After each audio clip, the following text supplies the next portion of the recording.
నానాటికి పెరుగుతున్న జనాభాతో పాటే నేరాలు నేరస్తుల సంఖ్య కూడా పెరిగిపోతోంది. దీంతో నేరాలను ఛేదించడం పోలీసులకు సవాలుగా మారుతోంది. నేరస్తులను సులువుగా గుర్తించడంలో తమిళనాడు పోలీసులు యంత్రాంగం కొత్త పంథాను అనుసరిస్తోంది. నేరస్తుల వేలిముద్రలను సేకరించి డిజిటలైజ్ చేస్తున్నారు. ఎక్కడ నేరం జరిగినా నేరస్తులను గుర్తించేందుకు గతంలో సేకరించిన వేలిముద్రలతో సరిపోల్చుతూ ఉన్నారు. తద్వారా నేరస్తులను సులువుగా గుర్తించడం సాధ్యమవుతోంది.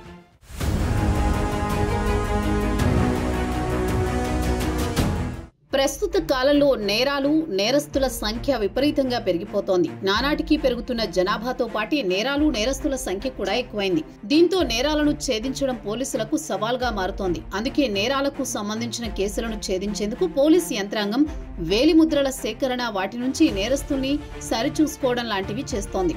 నేరస్తుడు ఎక్కడ ఉన్నా పోలీసుల కంటపడకుండా తప్పించుకునేందుకు ఎంతగా ప్రయత్నించినా వారిని గుర్తించేందుకు పోలీసులు వేలిముద్రల సహాయంతో దర్యాప్తు చేస్తున్నారు. నేరస్తులను పట్టుకునేందుకు వారి చరిత్ర మొత్తం తెలుసుకుని వారిని కటకటాల్లోకి పంపించేందుకు వేలిముద్రలు ఎంతగానో ఉపయోగపడుతున్నాయి.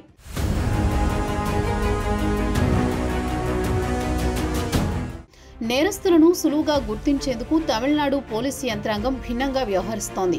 Tamil Nadu finger print bureau 2022 September నుంచి వేలిముద్రల్ని డిజిటలైజ్ చేయడం ప్రారంభించింది. తమిళనాడు ఫింగర్ ప్రింట్ బ్యూరో దేశంలోనే కాదు, ప్రపంచంలోనే అత్యంత పేరొందింది. తమిళనాడు ఫింగర్ ప్రింట్ బ్యూరోను 1895లోనే ఏర్పాటు చేశారు. ఇది అత్యంత పురాతనమైన బ్యూరోగాను ప్రసిద్ధి చెందింది. దేశంలోనే తొలిసారిగా అన్ని జిల్లాల్లోనూ సింగిల్ డిజిట్ ఫింగర్ ప్రింట్ వ్యవస్థను తీసుకొచ్చిన రాష్ట్రంగా తమిళనాడు నిలిచింది. ప్రస్తుతం తమిళనాడు వ్యాప్తంగా 41 సింగిల్ డిజిటల్ ఫింగర్ ప్రింట్ వ్యవస్థలు పనిచేస్తున్నాయి. మరోవైపు ఈ వ్యవస్థ కోసం ఒక యూనిట్ ను నడుపుతున్నారు. ఇందులో 314 మంది సిబ్బంది పనిచేస్తున్నారు. నేరం జరగగానే ఘటనా స్థలానికి చేరుకుని అక్కడ నేరస్తులు వదిలి వెళ్లిన ఆనవాళ్లు, ఇతరత్ర ఆధారాలను సేకరిస్తారు. తద్వారా నేరస్తుల గుర్తింపు మరింత సులువవుతోంది.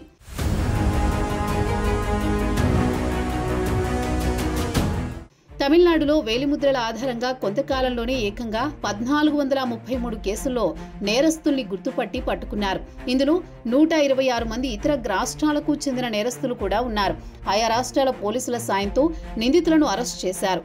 2024లో నేరం జరిగిన స్థలాల నుంచి 6865 ప్రాంతాల్లో వేలిముద్రల్ని తీసుకున్నట్లు పోలీస్ శాఖ గణాంకాలు చెబుతున్నాయి. వేలిముద్రల ఆధారంగా శోధించి 1688 మంది నేరస్తుల్ని గుర్తించారు పోలీసులు. ఈ ఏడాది ఈ సంఖ్యను మరింతగా పెంచేలా ప్రయత్నాలు జరుగుతున్నట్లు తెలుస్తోంది.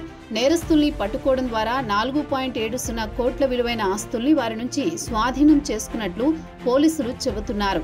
తమిళనాడు ఫింగర్ ప్రింట్ బ్యూరోలో ఇప్పటిదాకా 2,05,588 వేలిముద్రల్ని సేకరించి ఉంచారు. వారంతా శిక్ష పడిన నేరస్తులే.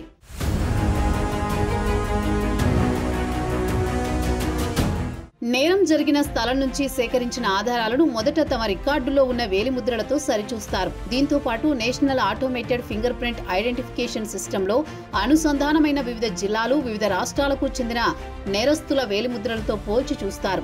నేరస్తుల వేలిముద్రలు అప్పటికే సేకరించిన వేలిముద్రలతో సరిపోలితే నేరస్తులు ఎవరో తెలిసిపోతుంది. ఈ విధంగా నేరస్తులు దేశంలో ఏ మూలన ఉన్నా, దేశం దాటినా పట్టుకునేందుకు వేలిముద్రలు దోహదం చేస్తాయి. ఒకవేళ పాత నేరస్తులు వేలిముద్రలతో సరిపోకపోతే కొత్తగా సేకరించిన వేలిముద్రలను రికార్డ్ చేసి నేరస్తులు దొరికిన తర్వాత వారి వివరాల్ని భద్రపరుస్తారు. ఈ విధంగా నేరం ఎక్కడ జరిగినా వాటిని ఛేదించేందుకు పోలీసులు సేకరిస్తున్న వేలిముద్రలు ఎంతగానో ఉపయోగపడుతున్నాయి.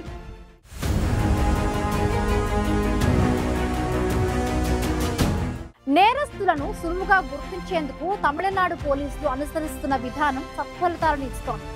గడిచిన కొంతకాలంలో తమిళనాడు పోలీసులు వేలిముద్రల సహాయంతో అనేక కేసులను ఛేదించగలగడమే అందుకు నిదర్శనం.